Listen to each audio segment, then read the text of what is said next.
스타병 걸린 대법원장 조이대, GD를 흉내내는 손모양새까지 정말 가지가지 하고 있는 중인데요. 유시민 작가는 이미 한참 전부터 조이대에 대해 큰 시련을 겪을 것이라는 예언을 해 다시 한번 놀라움을 일으켰습니다.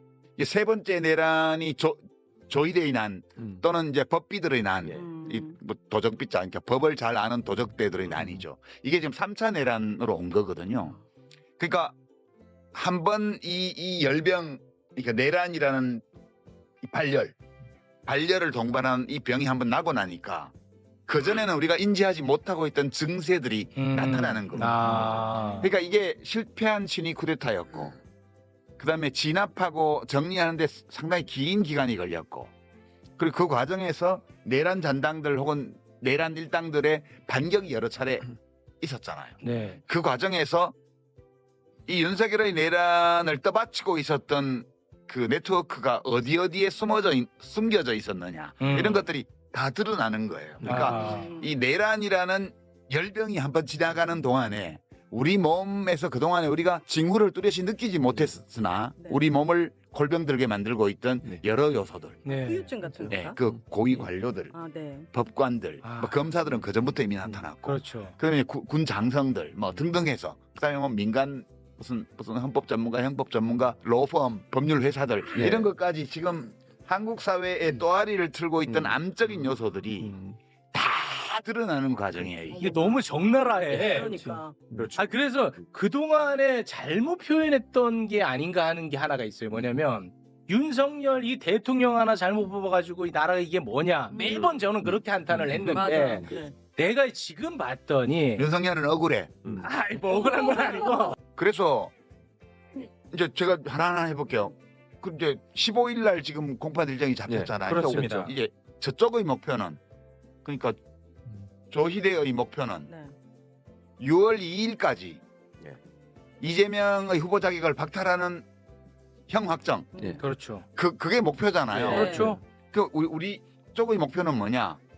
어떤 재판도 이나 오늘 이후로 진행될 수 없도록 만드는 거예요. 그렇지. 이게 목표예요. 그러면 그렇게 해야 돼. 어떤 재판도, 그 15일 파기환송식 첫 공판, 네. 그것이 안 열리게 만들어야 돼요. 그렇습니다. 그날만 안 열리는 게 아니고 그 다른 재판들도 다 선거운동 기간에 다 연기되도록 만들고, 네. 하여튼 6월 3일까지는 이재명 후보의 어떤 재판도 안 열리게? 안 열리게 하는 근데 거예요. 가능하냐고요? 가능하죠. 어떻게요?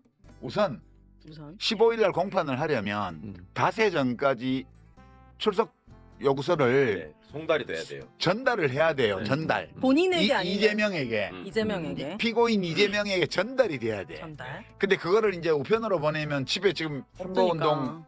때문에 막 다니고 있으니까 집에 없을 거 아니야. 네. 대표실에 보내도 수령 안 할 수 있잖아. 네. 그래서 이제 인편으로 보내라고 했는데, 우리 최강 유튜버가 다 얘기했어. 그 사람들은 인천지법 집행관은 인천지법 관할구역에서만 하는 거고, 아. 남부지법은 여의도가 있기 때문에 거기 한 건데 직장이 있어서 남부지법 집행관은 남부지법 관할구역에서만 하는 거야. 조이대 외 9명은 단 한 번도 자기들에게 도전을 해왔던 세력들이 없었구나. 단 한 번도 그런 걸 겪어본 적이 없어. 겪어본 적이 없어. 상상한 적도 없어. 그리고 근데- 국회가 법을 개정해 가지고 자신들의 위상을 바꿔버릴 수 있다는 그렇지. 것도 상상한 적이 없어요. 항상 봐줬기 때문에 사법부의 일은. 상상한 적도 없었고 실제 그런 적도 없었고. 그렇지. 그러니까 지금까지 민주당은 우리 싸움의 기술이라는 영화 있었잖아.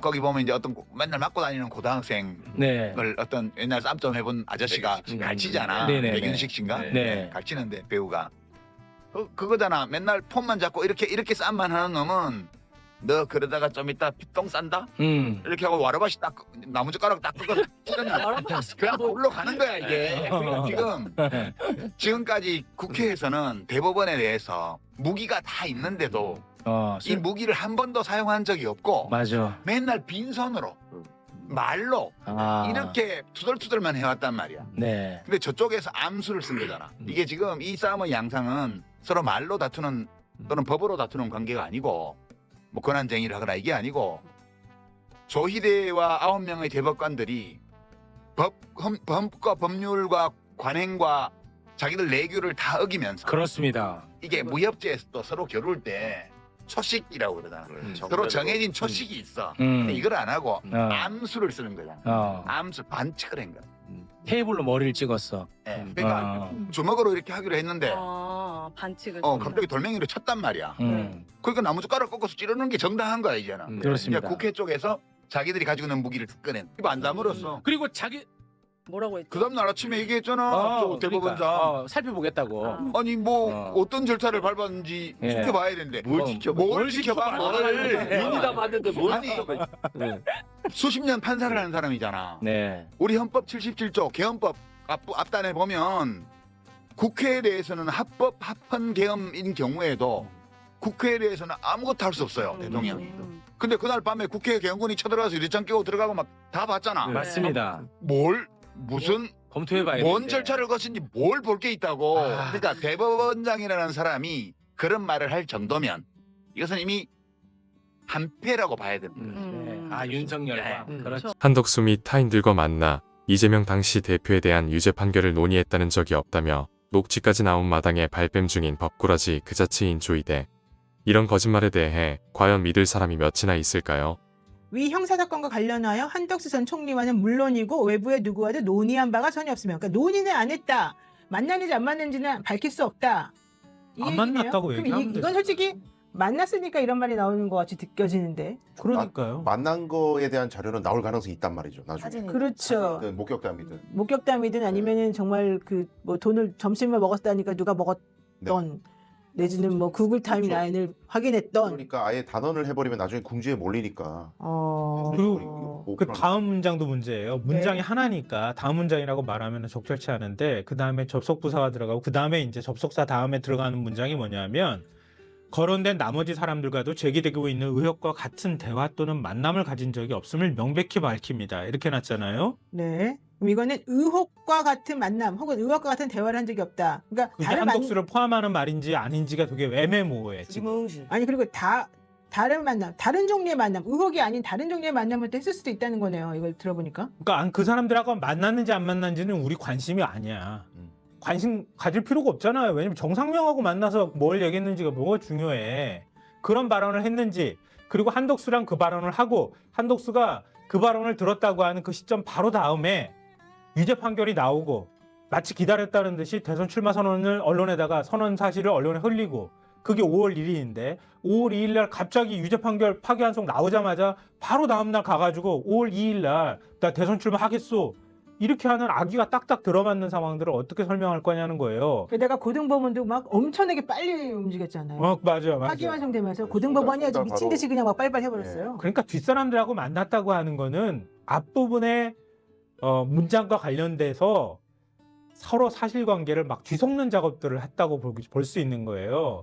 뒷부분의 얘기는 별로 중요하지 않아. 근데 뒤를 한 문장으로 엮어가지고 같이 붙여놨어. 네. 그러니까 이게 한덕수하고 안 만났다는 얘기인지 만났는데 이런 말을 했다는 얘기인지 안 했다는 얘기인지가 굉장히 모호하게 만들어놨다는 거예요. 네. 그럼 깔끔하게 부인할 것 같으면 의혹 제기에 나온 만남 가진 적 없어.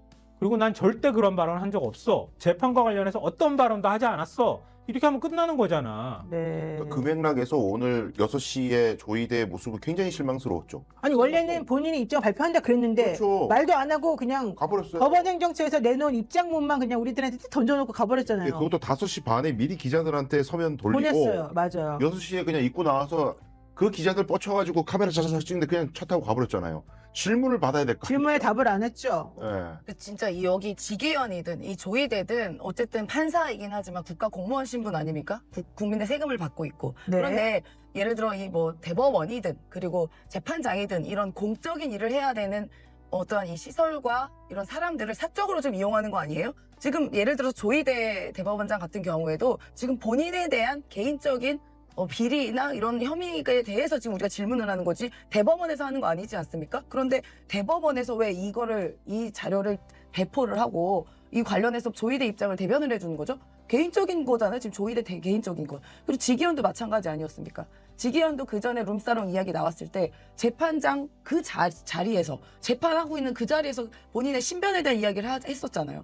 이것도 공사와 구분이 안 되는 것이죠. 개인적으로 나와서 소명을 하고 기자들 질문을 대답하는 게 맞는 거지 왜 자기들이 그렇게 사적으로 이용을 합니까? 이 국민의 세금을 받는 그 집단에 대해서 이거 말이 안 되는 것이고요. 그 당시에 그 이재명 당시 후보 이 파기환송이 나왔을 때 이 모든 상황이 단편이 아니라 뭐가 이렇게 한 무대기로 엮어 있는 그냥 하나의 시리즈 같다는 생각이 들었었거든요. 이게 그럴 수밖에 없는 게 우리 쭉 말씀해 주셨지만 만약에 이렇게 해서 자기들끼리 이야기를 한 다음에 이재명 당시 후보를 날려. 그래서 뭐 6만 페이지 막 그때 빨리빨리 막 봤다고 치고 5월 1일에 유죄 취지 파기환송이 된 다음에 그러고 나서 바로 고등법원에 사건 배당하고 5월 15일로 공판기일을 딱 잡아버립니다. 그런데 이게 소환장을 이재명 당시 후보에게 발송을 하고 만약에 이재명 후보 측에서 이게 너무 부당하니까 안 받을 경우도 대비할 수 있잖아요. 그 안 받을까봐 직접 당시에 집행관에게 송달을 합니다. 매우 이례적이었어요. 그러니까 반드시 이재명 후보가 이 재판으로 인해서 날아가야 되는 그 정말 의지를 보여줬다고 보거든요. 그럼 만약에 그렇게 된다면 당시 이제 이재명 후보가 5월 14일에 대선 후보가 등록이 되고 나고 하면 이제 5월 20일쯤에 유죄 판결 만약에 딱 난다고 치워볼게요. 그렇게 되면 6월 3일 대선입니다. 민주당 후보를 못 내요. 그러면 거저 먹는 겁니다, 국힘이. 그러다 보니까 이런 생각까지 만약에 갔다면 제가 볼 때는 김문수보다 내란의 공범, 내란의 주범으로 의심되는 한덕수가 한 편이니까 훨씬 난 거예요. 그러니까 이 무리하게 막 후보 교체하고 한 일들이 이게 단편으로 끊어져 있지만 연결이 쭉 되지 않습니까? 지금 보면요. 그러니까 우리가 조이대에 대해서 의견 표명하고 의심되니까 수사받고 조사해야 된다는 얘기를 끊임없이 하는 거예요. 어제 기자들 취재에 따르면 발표된 조희대 대법원장의 입장문은 독자적으로 결정한 걸로 전해지고 있습니다. 그러니까 법원 내부에서 뭐 행정처장, 주요 법원장들 모여서 자 이렇게 정치권에서 오찬회동 의혹이 일파만파 커지고 있는데 이거 어떻게 하면 좋을까요? 회의를 통해서 결정한 것이 아니라 조희대 대법원장이 독자 판단을 통해서 이거 내가 입장 밝히겠다라는 결정 속에서 이게 어제 입장이 나온 거다라고 전해지고 있는 것입니다. 관련해서 조희대 대법원장이 밝힌 입장에 대해서 수많은 분석이 쏟아지고 있습니다. 중요한 포인트는 도대체 누가 그리고 어떻게 해서 이 사건이 이렇게 점차 커지고 있는가 하는 점이죠. 핵심은 제보자로부터 제보를 입수받은 서용교 의원입니다. 서용교 의원이 사실은 이 사건 최초 제보를 받아서 지난 5월 2일 날 국회 법사위 회의에서 5월 1일 날 관련된 제보를 받았다고 얘기를 하면서 첫 번째로 법원 행정처 그리고 또 법원 관계자들에게 조희대 대법원장 할 얘기 있으면 하세요라고 하면서 이런 제보를 받았다고 얘기를 하죠. 그 제보의 내용은 잘 아시는 것처럼 대법원장인 조희대 대법원장이 뭐 오찬회동 과정에서 뭐 이재명 사건 올라오면 내가 알아서 처리한다. 그러니까 너무 뭐 걱정하지 마라. 그리고 이재명 너무 그러지 마라라는 얘기가 있었다라는 것이죠. 이게 러프하게 이렇게 소개를 해드리는 것입니다. 관련된 내용은 이미 기사에 나온 내용을 좀 찾아보시면 될 것 같고요. 이 부분과 관련해서 어떤 내용을 누가 어떻게 제보를 받았는가 그리고 몇 명의 제보자가 있는가 이게 굉장히 궁금하지 않겠습니까? 그래서 제가 어제 밤사이에 또 여러 가지 경로를 통해서 취재를 했더니 일단 신뢰성이 굉장히 높은 제보자다라는 얘기가 공통적으로 나옵니다. 그리고 또 하나 짚어야 되는 이슈는 조희대 대법원장이 밝힌 바 중에 외부와 논의한 바 없다. 이것을 굉장히 강조해서 봐야 한다라고 얘기를 하고 있습니다. 왜냐하면요. 부승찬 의원이 지난 대정부 질문 중에 헌법재판소가 지난 4월 4일 윤석열 전 대통령에 대한 파면을 선고하고 사흘 후 그러니까 4월 7일이겠죠. 조희대 대법원장 한덕수 총리 등과 함께하는 점심 식사 자리가 있었고 이 자리에서 대법원장은 이재명 사건이 대법원에 올라오면 알아서 처리한다 이렇게 했다는 거죠. 이 발언과 관련해서 내란 속의 윤석열에게도 전달이 되었다. 뭐 이런 정도의 얘기인 것 같습니다. 관련해서 일체 외부 인사와 접촉한 일이 없다라고 하는데 방점을 찍고 분석하는 정치권 관계자들이 꽤 많습니다. 조희대 대법원장은 왜 외부 인사라고 얘기를 했을까? 이것은 사실상 한덕수 총리는 외부 인사가 아니라 정권의 내부 인사에 해당하기 때문에 그렇다라는 분석을 하기도 합니다. 이정주 기자님, 이런 찌라시를 진작에 돌기는 했죠? 돌았죠. 네. 그리고 지난 5월경인가 서영교 이제 민주당 의원이 이런 어떤 제보가 있다 이런 걸 한번 제기한 적이 있었어요. 네. 이런 식의 이제 제보를 검증 중이다 했는데 이게 사실 지금 퍼즐을 보면 왜 사람들이 이게 신빙성 있다고 지금 보는 거냐면 진실관계는 이제 한번 수사를 해봐야 되지만. 일단 한덕수 전 총리를 저희도 오랫동안 취재해보지만 이 선거 나올 사람이 아니에요. 그렇죠. 네, 만나보면 우리가 성격 그때 제일 궁금했던 게 그거였어요. 네. 이게 원래 이제 선거에 튀어나올 것 같은 사람이 나왔으면 우리가 그렇게 말 안 하죠. 한동훈이는 나갈 것 같이 보이는 그렇죠, 그렇죠. 네. 그리고 한동훈 같은 경우는 처음에 윤석열 취임 초기에 2인자로서 나는 한동훈이 믿지 않는다. 윤석열이 이렇게 골프장에서 말하고 다닌 게 기자들 사이에 돌았거든요. 동훈이 저놈은 내 뒤도 캐고 있을 거다. 아니야 다를까 뒤 다 캐고 있었죠. 근데 우리가 아무리 그래도 전망이라는 게 있고 과거에 이 사람의 어떤 행동이나 그런 걸 바탕으로 저희가 합리적으로 기자들도 이 사람의 특색은 보통 이런 거야. 이렇게 갑자기 사람이 변하진 않거든요. 근데 한덕수란 사람은 정말 뭐 선배님도 아시겠지만 정치권에 좀만 있어본 사람은 대동소이 다 알아요, 특징을. 오히려 뭐 기름장어다. 이 사람은 뭐 미국을 한국 오가는 전형적인 관료. 뭐 이런 식으로 표현하지 대선 출마? 저는 한덕수 총리 때 출전하면 처음 들어봤습니다. 근데 이게 4월 30일 딱 정말 해픈 투비전 5월 1일 날 하면 이제 결정되고 이제 파기환송 딱 나오자마자 그 전날 자기가 출마를 시사하고 딱 파기환송 되자마자 다음날 출마 선언합니다. 네. 마치 짜여진 각본처럼. 그래서 이게 합리적인 지금 의심을 하는 거고 무엇보다도 한덕수 총리는 오늘 아침에 이제 한덕수 측이라고 해서 자기는 조이들을 만난 적이 없다라고 이렇게 코테이션 땄더라고요. 근데 저는 사실은 한덕수 총리 측은 저도 취재해보지만 들을 필요도 없습니다. 이분 개헌 문건 안 봤다며요. 개헌 문건 자기는 집에 왔더니 뒷주머니 있다며요. 근데 헌재 가서 거짓말 다 해놓고 특검 가서는 개헌 문건 본 정도가 아니라 앞에서 논의를 했죠. 오히려 회의 직전에. 이 사람 대놓고 거짓말한 사람이거든요. 그래서 한덕수의 현재 입장은 별로 중요하지 않아요. 그거는 뭐 그 사람이 무슨 말하든 간에 저희는 거기에 신경 쓸 필요도 없고 다만 저는 조이대 대법원장이 그럼 이거의 가부를 입장을 말해줘야 돼 이제. 근데 들어보니까 이제 대법원 쪽에 출퇴근에 기자들에게 질문받지 않겠다. 오늘부터 조치 취했더라고요 지금. 그렇게 아니라 입장을 말씀해 주시면 돼요.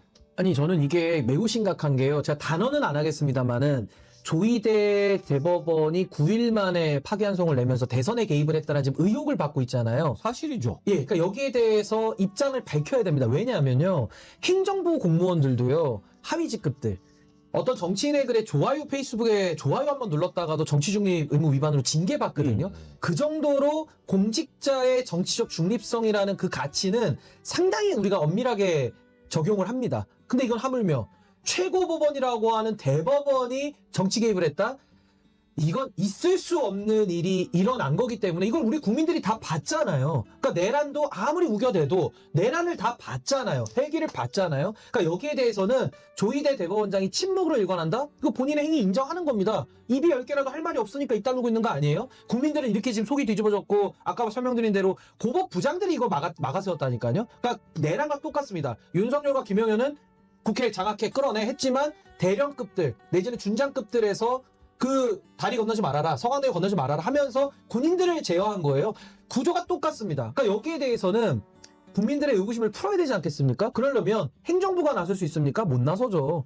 국회가 나설 수밖에 없다. 이거는 민주당이 나서도 될 일이 아니에요. 우원식 의장께서 전 반드시 나서서 이 부분은 직을 걸고 정말 해결해야 된다. 그랬을 때 직무상 관련된 헌법과 법률의 중대한 위반이 나오면요 100% 탄핵 가는 겁니다. 그럼 무슨 조이대 의사가 뭔 필요가 있습니까? 그럼 정치질하는 사람 또 냅두니까 그 자리에 또 정치질하라고? 그러니까 법복이면 정치인이 되는 거예요. 그래서 저는 이 부분은 매우 심각하다. 이 부분을 전 다시 한번 강조드리고 싶습니다. 조국의봉 채널은 시청자분들의 구독과 좋아요를 항상 부탁드립니다.